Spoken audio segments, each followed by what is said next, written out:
What a wonderful film The Last Bus was. Tim Spall, directed by Gillis McKinnon, who I think done Pure. Not that Charlie Clatusha, but Keira Knightley. This is essentially a film that is a story. I don't know if it might have been based on a script that I wrote or not, but I actually wrote a very similar script quite like this without even knowing this film was even out. And it was essentially the story about an older Scottish man who came to England looking for work and trying to settle down from all the conflict and violence that was going on, particularly around the late 70s and 80s with Thatcherism. And he tries to head back to Scotland after so many years of not being there, after a civil war broke out because of Brexit and COVID, and a whole lot of things going on, immigration issues, but he has to overcome these obstacles just to try to get there safe and sound. This is not quite the script like The Last Bus. It's about a man, a Scotsman from England, going all the way up to Glasgow, supposedly, but he passes through the border, and then there's conflict involved here and there, and it's also more violent, more action-oriented, a lot more mayhem, and it has a dark sense of humour.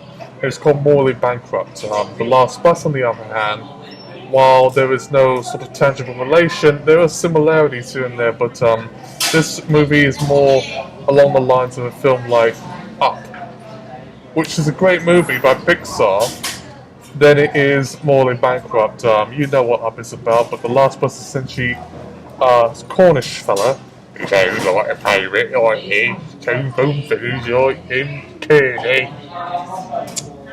Coming up from John O'Groats, where he and his wife lived on, but then his wife died, and he wants to remember her in her honour, as well as a certain someone in his life that died so young, which I won't give too many information away. But then he goes all the way down south to Land's End in Cornwall, Kearney. And I love Cornwall. I've been there on holiday many times. Scotland, not as much.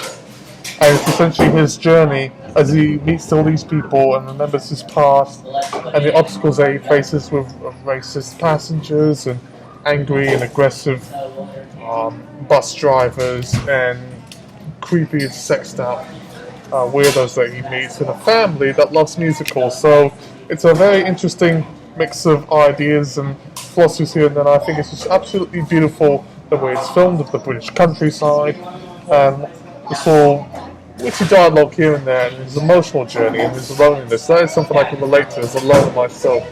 And with the script that I wrote, which, if you are watching this, Mr. McKinnon, I'll be more than happy to send you a script. Be warned, it's an 18 certificate, even though your film's a 12A. But I just want to make that clear, that similarity, even though I wrote that way before I knew that The Last Bus was such a thing, means that this film has a more sort of spiritual element in my heart, just like Censor did, which was a film that I really liked and I could relate to, because there was a film this deals with my love of geography and all transportation and all of that. It builds to my sort of inner sense of me. It's the best way to say it. And I think this is definitely one of the better films of 2021. I mean, there's still more to go, but I would definitely go see The Last Bus if they are playing in cinemas. I managed to find one successfully, but it's a bit tricky.